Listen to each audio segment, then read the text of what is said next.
வரைக்கும் எனக்கு எந்த வார்த்தையும் கொடுக்கப்படலை. என்னால் பிரசங்கிக்கிறதுக்கான நிலைமையத்திலும் நான் இல்லை. எல்லாம் நான் மனைவிட கூட சொன்னேன், முடிஞ்சா பிரசங்கம் பண்ண இல்லை நீயே பண்ணியிருப்பா அப்படிங்க. காலையில் எழும்புன உடனே எனக்கு ஆண்டவர் இந்த வசனத்தை ஞாபகப்படுத்தினா அந்த வசனத்தை உங்களோடு நான் பகிர்ந்து கொள்ள விரும்புகிறேன். ஆண்டவருடைய திருநாமம் மையப்படுவதாக 119வது சங்கீதம் 70வது வசனம். 119வது சங்கீதம் 70வது வசனத்தை நீங்கள் வாசிக்கும்படி உங்களை அன்போடு கேட்கிறேன்.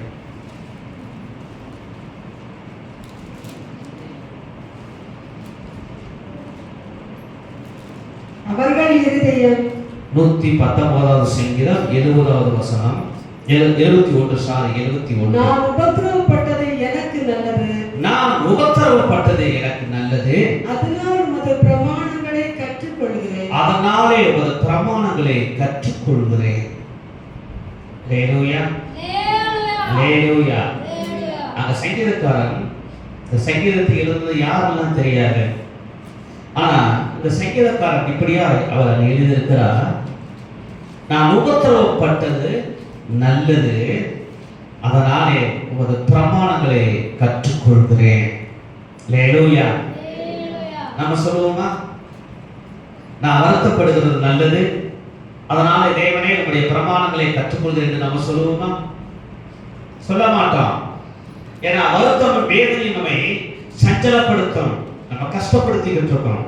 இந்த கஷ்டப்படுத்துகிற நேரத்திலே நாம் யாருமே நான் வருத்தப்பட்டது நல்லது, உமது பிரமாணங்களை கற்றுக்கொள்கிறேன் என்று ஒருபோதும் சொல்ல மாட்டேன். ஆனால் சங்கீதக்காரன் எப்படியா இருக்கார், நான் வருத்தப்பட்டது நல்லது, அதனாலே உமது பிரமாணங்களை நான் கற்றுக்கொள்கிறேன் என்று சொல்லி சங்கீதக்காரன் தன்னுடைய சங்கீதத்திலே எழுதி வைத்திருக்கிறார். ஹல்லேலூயா.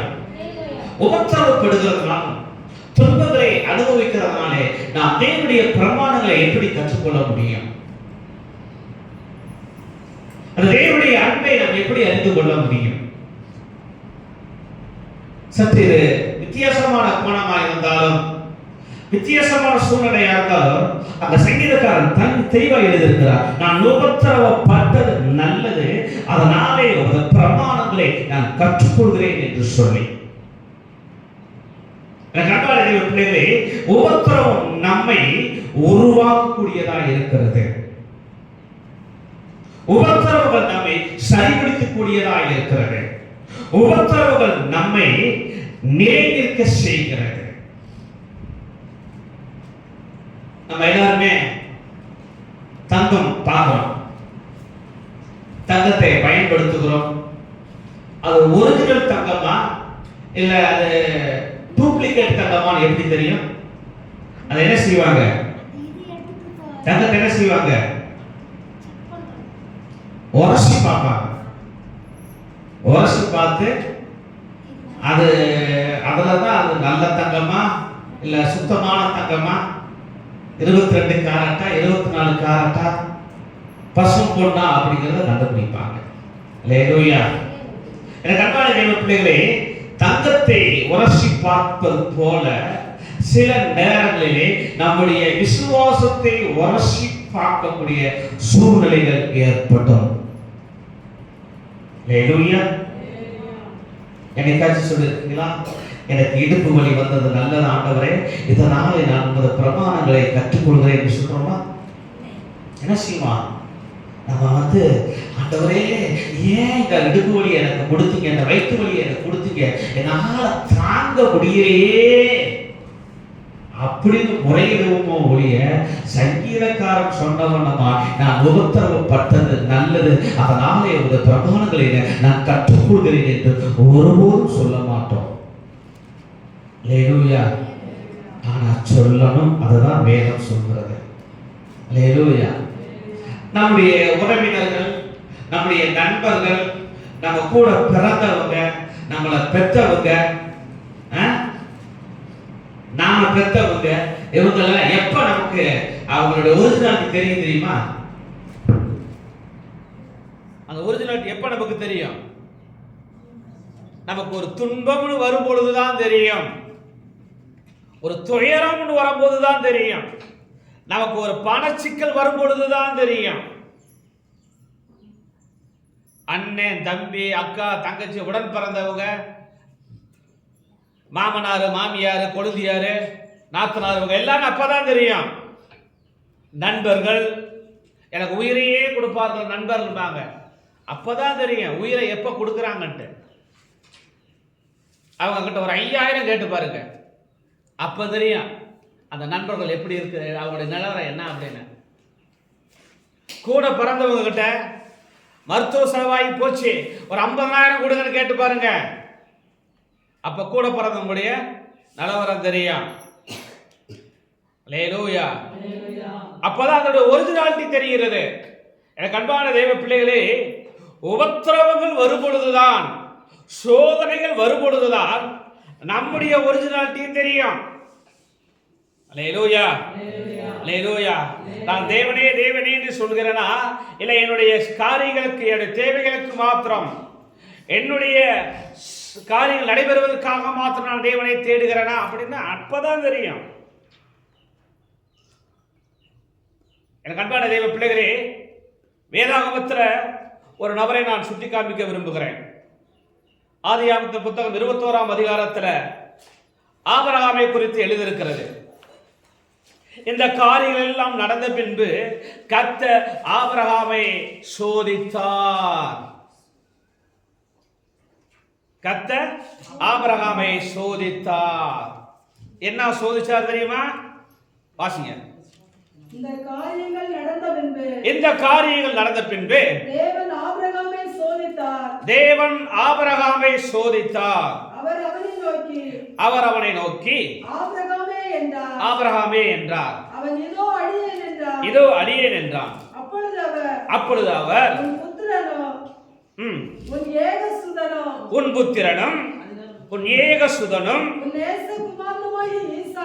உன் நேசகுமாரனுமாய் இருக்கிற ஈசாக்கை நீ இப்பொழுது அழைத்துக் கொண்டு மோரியா தேசத்துக்கு போய் நான் அங்கே உனக்கு குறிக்கும் மலைகளில் ஒன்றின் மேல் அவனை தகன பலியாக பலியிடு என்றார். அல்லேலூயா. 25 வருஷம் காத்திருந்து வாக்குத்தத்தம் பண்ணப்பட்டு பேரெல்லாம் சொல்லப்பட்டு என்ன ஒரு பிள்ளைய கொடுத்தா, இப்ப என்ன செய்யறாரு? அந்த பிள்ளை என்ன செய்யறாரு? தகன பலியாய் கேட்கிறார். அங்க கேட்கிற விதம் ரொம்ப வித்தியாசமா இருக்கு. உன் ஏக புத்திரன், ஒரே குமாரன், உன் நேச குமாரன், எல்லாமே அவன் தான் உனக்கு, அவனை கொண்டு நினைச்சிய பலியிடு. ஆபிரகாம் தேவனுடைய வார்த்தைக்கு கீழ்ப்படிந்து போனார். அங்க எப்படி பாருங்க, 3 நாள் பிரயாணம் பண்ணக்கூடிய தூரம். அது எங்க? மோரியா தேசத்துக்கு போக சொல்லிட்டாரு. மோரியா தேசத்துல போய் எங்கேயும் பலி, நான் காமிக்கிற மலையில பலியிடு. இப்ப ஆபிரகாமுக்கு ரொம்ப சந்தோஷமா இருக்குமா? ஆபிரகாமுக்கு ரொம்ப சந்தோஷமா இருக்குமா? மகனை பலி கேட்டாரு, தவம் வருது பெத்த பிள்ளை, தவம் வருது பெத்த பிள்ளை. இப்பொழுது பலி கேட்கப்படுகிறார். நாமளா தானா பண்ணிருப்பா? நாமளா தான். இது ஆண்டவருடைய சத்தம் இல்லை, பிசாசின் சத்தம். ஆண்டவர் எப்படி பெத்த பிள்ளைய பலி கேட்கிறார்? இது பிசாசின் சத்தம். அப்பா இப்போ சாத்தானே அப்படின்னு சொல்லி பிடிச்சிருப்போம். கொஞ்சம் விவரமான ஆளா இருந்தா மனைவி கிட்ட போய், அம்மா ஆண்டவர் இப்படி சொன்னா அப்படின்னு சொல்லியிருப்பாங்க. ஒருவேளை ஆபிரகாம் போய் சாராளத்தை போயிட்டு, சாராளமா ஆண்டவர் எனக்கு தரிசனமானா இந்த மாதிரி ஈசாக்கை மோரியா தேச பலியிட சொல்றான்னு சொல்லி இருந்தா, அந்த அம்மா சொல்லியிருக்கா, வயசாகி போச்சு, உனக்கு புத்தி பேரழிச்சு போச்சு, நீ பைத்தியக்காரன் ஆயிட்டேன்னு நினைக்கிறேன். முதல்ல உன்னை என்ன செய்யணும்? முதல்ல வைத்தியம் பார்க்கணும்னு சொல்லி இருந்திருக்கான். ஆபிரகாம் தேவனை விசுவாசிக்கிறவன், தேவனுடைய வார்த்தையின் மேல் நம்பிக்கை வைத்திருக்கிற மனுஷன். யாருக்கிட்டே கேட்கல. விறகை ஆயத்தம் பண்ணினா, மகனை கூப்பிட்டாரு, வேலைக்காரனை கூப்பிட்டாரு, கழுதையை ஆதாயப்படுத்தினாங்க, போயிட்டே இருந்தாங்க. மலையடி போனாங்க, கழுதையை நிப்பாட்டிச்சு, வேலைக்காரன் நிப்பாட்டியாச்சு. என்னாச்சு? மகனை கூப்பிட்டுக்கிட்டு, எப்பா வா நம்ம மேலே போவோம். மகன் வேலை கடை தூக்கிட்டு போயிட்டு இருக்கான். விறகு கிட்ட மகன் தூக்கிட்டு போயிட்டு இருக்கிறான். போயிட்டு தொழிலே கேட்கிறான், தகப்பனே என்னப்பா? விறகு இருக்கு. என்ன இருக்கு? விறகு இருக்கு. அத எரிக்கிறதுக்கான எல்லாமே இருக்குது. பலியை வெட்டுறதுக்கான கத்தியும் இருக்குது. ஆனா பலிக்கான ஆடு காணாம. ஆடு இல்லையே. எப்படி இருக்கும் ஆபிரகாமுக்கு? சொல்ல முடியுமா? உடனாடா பலியில போறேன்னு சொல்ல முடியுமா? அவர் எதை சொன்னாங்க? கர்த்தர் தமக்கு பலிக்கு தேவையானவற்றை அவர் பார்த்துக் கொள்வார். யார் பார்த்துக் கொள்வார்? நீ நானும் பார்க்கவனா? அவருடைய விசுவாசத்தை பாருங்க, அவருடைய நம்பிக்கையை பாருங்க. ஒரு பக்கம் வேதனையும் உபத்திரவும் தான். ஏன் மகனை பலி கேட்டார், மகனை பலி கொடுக்க கூட்டு போயிட்டு இருக்கிறாரு. ஆகியோருடைய விசுவாச வார்த்தை கர்த்தர் பார்த்துக் கொள்வார். யெகோவா ஈரே. ஹல்லேலூயா, ஹல்லேலூயா. நம்மளா இருந்தா என்ன வச்சிருப்பான்? ஆண்டவரே மன்னிச்சுக்கங்க, வேற வழி இல்லை அப்படின்னு சொல்லிட்டு வேற ஒண்ணு இல்லப்பா, உன்னையதான் நான் பலி கொடுக்க போறேன்னு சொல்லி இருந்தா அவன் ஓடி போயிருப்பான். ஆபிரகாம் எதையுமே சொல்லல. பலிபீடத்தை கொண்டு போயிட்டு கட்டி விறகெல்லாம் அடிக்கிட்டு மகனுடைய கையும் காலையும் கட்டி அந்த பலிபீடத்து மேல தூக்கி வச்சு கத்தி எடுத்து ஓங்கி குத்த போற நேரத்துல மேலே இருந்து ஒரு சத்தம் வருகிறது.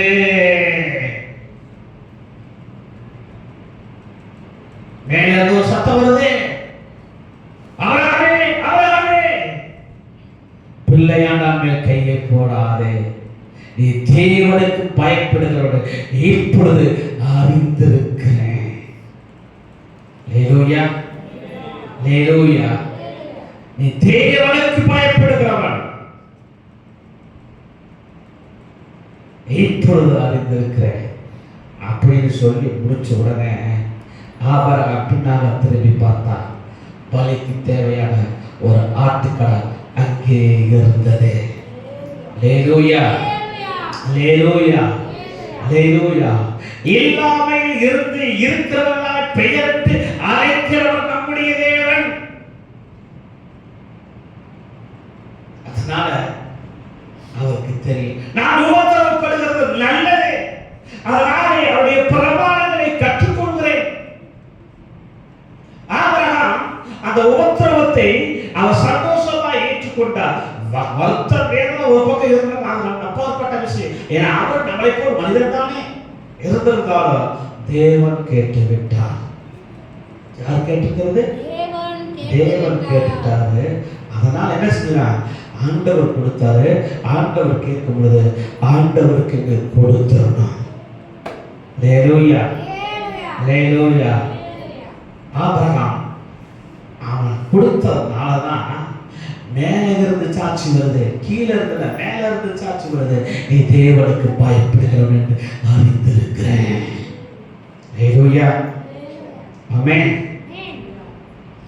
நம்ம கிட்ட ஆண்டவர் வந்து இப்படி ஏதாவது கேட்டா என்ன சொல்லுவோம்? நம்ம கிட்ட வந்து ஆண்டவர் இப்படி கேட்டா என்ன சொல்லுவோம்? பிரைஸ் காட், ஹல்லேலூயா, ஹல்லேலூயா, ஹல்லேலூயா. நாம் என்ன சொல்லுவோம்? என் மனைவிட்ட கேட்டு சொல்றேன் ஆண்டவரே, என் பிள்ளைகிட்ட கேட்டு சொல்றேன் ஆண்டவரே, கொஞ்சம் ஜெபம் பண்ணிட்டு சொல்றேன் ஆண்டவரே இருப்பான்.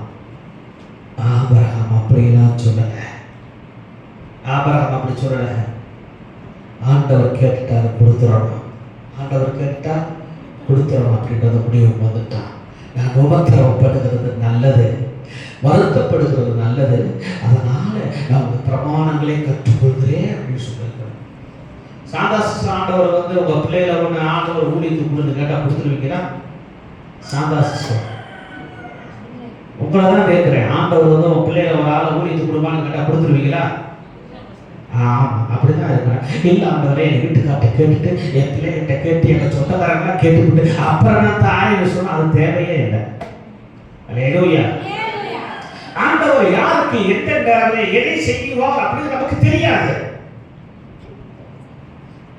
ஆனா அவர் கேட்டா அவருக்கு எல்லாத்தையும் கொடுத்துடணும். அல்லேலூயா, அல்லேலூயா. என்னுடைய ஆண்டவர் கேட்டா எல்லாரும் அவருக்கு தான், அவர் தான் கொடுத்தாரு. அவர் கொடுத்தாரு. கொஞ்ச காலத்துக்கு நம்முடைய பிள்ளைகளை நம்ம வளர்க்க கொடுத்திருக்கிறார். அவ்வளவுதான், முடிஞ்சு. வளர்க்க வேண்டியது, அவங்களை படிக்க வைக்க வேண்டியது நம்முடைய கடமை. அதை நாம் செய்கிறோம். ஆண்டவர் அவர் தேவைன்னு கேட்டா கொடுத்துடணும். அல்லேலூயா, அல்லேலூயா. நான் கிட்ட இருந்த இடத்துலேயே ஒரு சபையில், நாங்கள் விசுவாசியாக இருந்த இடத்துலேயே ஒரு சபைக்கு போய்கிட்டு இருந்தோம். அவங்க வீட்டில் ஆம்பளை பசங்க ஒரு 4 பசங்க, ஒரு பொம்பளை பிள்ளை. இப்போ வந்து பார்த்தீங்க அப்படின்னா 2வது பையனை ஊழியத்துக்கு கொடுத்துட்டாங்க, ஊழியத்துக்கு போயிட்டாரு. 3வது ஒருத்தரை கர்த்தர் கூப்பிடுறாரு. 3வது ஒருத்தர் ஆண்டவர் ஊழியத்துக்கு கூப்பிடுறாரு, என் ஊழியத்துக்கு பார்ப்பாரு.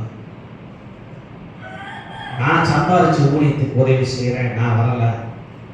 அப்போ நான் காலையில் நான் தான் பேசிக்கிட்டு அப்படி சொன்னேன், தம்பி 2 கையும் நல்லா இருக்குது, 2 கையும் இருக்கு, கர்த்தர் நல்லவர் சொன்னா அது தேவனுடைய நாம மையப்படும்.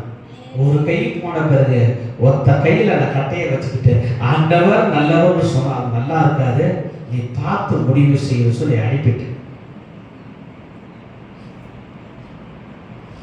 எல்லாமே வேலை பார்க்குறேன். நான் எல்லாமே வேலை தான் பார்த்துருக்கோம். வாலிபர் ஸ்டேஜ் சபையில் இருந்தாலும் என்னுடைய வேலைக்கு போகிற நேரங்கள் சர்ச்சில் இருப்போம். எங்களுக்கு 3/4 நேரம் எங்கள் சபையில் தான் இருப்போம். சாப்பிட்றதுக்கு மட்டும்தான் வீடு, மீதி எல்லாமே சர்ச்சு தான். தூங்குறது சர்ச்சு, குளிக்கிறது சர்ச்சு, சர்ச்சிலே தான் பார்ப்போம். இன்னைக்கு அதில் ஒருத்தரை தவிர மீது எல்லாருமே தேவனுடைய ஊழியத்தில் இருக்காங்க. அல்லேலூயா. அப்போ அவனை கூப்பிட்டாரு. நான் வரமாட்டேன் அப்படின்னா வேலைக்கு போனான். 11 மணிக்கு ஒரு செய்தி வருகிறது, ராபர்ட்டுக்கு ஆக்சிடென்ட் ஆகி கையெல்லாம் கட்டு போட்டு வச்சுருக்காங்க அப்படின்னு சொல்லி எனக்கு ரொம்ப கஷ்டமாயிடுச்சு. நான் வேலையெல்லாம் முடிச்சு சாயந்தரம் ஒரு 5 மணிக்கு நான் வீட்டுக்கு போனேன். அந்த தம்பி எப்படி நல்லா இருக்கேன்? நல்லா இருக்கேன். Right, very good. சரி, என்னை பார்த்தவன் 2 கையும் கூப்பிட்டு அழுக ஆரம்பிச்சிட்டேன். காலையிலேயே சொன்னையா, நான் கேட்காம போயிட்டேன் பார்த்தியா, இப்பவும் ஒன்று தப்பு போல, இப்பவும் ஆண்டவருடைய வேலையை செய்ய நீ ரெடியா அப்படின்னு நான் தான் கேட்டேன். அவனுக்கு கைகாலெல்லாம் கட்டு போட்டு வலியோட உட்காந்துறான். அது எனக்கு தேவையில்லை, கேட்கறது அவரல்லவா, சொல்லிடணும். கையெல்லாம் சரியானுமே, ஆண்டோடைய வேலையே செய்கிறேன்னு சொல்லிட்டு இன்னைக்கு தமிழ்நாட்டில் தஞ்சாவூர் பக்கத்தில் ஒரு பகுதியில் கர்த்தருடைய ஊழியத்தை செய்து கொண்டிருக்கிறார். அல்லேலூயா. அடுத்த பையனை ஆண்டவர் ஊழியத்துக்கு கூப்பிட்டார். அடுத்த பையனை ஊழியத்துக்கு கொடுப்பாரு. ஆமாம், எல்லாத்தையும் கொடுத்துட்டு நான் என்ன செய்ய போறேன், இவனை நான் தரவே மாட்டேன், தரலன்னு அதை வச்சுக்க அவன் விடவே மாட்டாரே. அவனையும் எடுத்துட்டு போனார். இன்னைக்கு அவனும் ஒரு பகுதியில் கர்த்தருடைய ஊழியத்தை செய்து கொண்டிருக்கிறான்.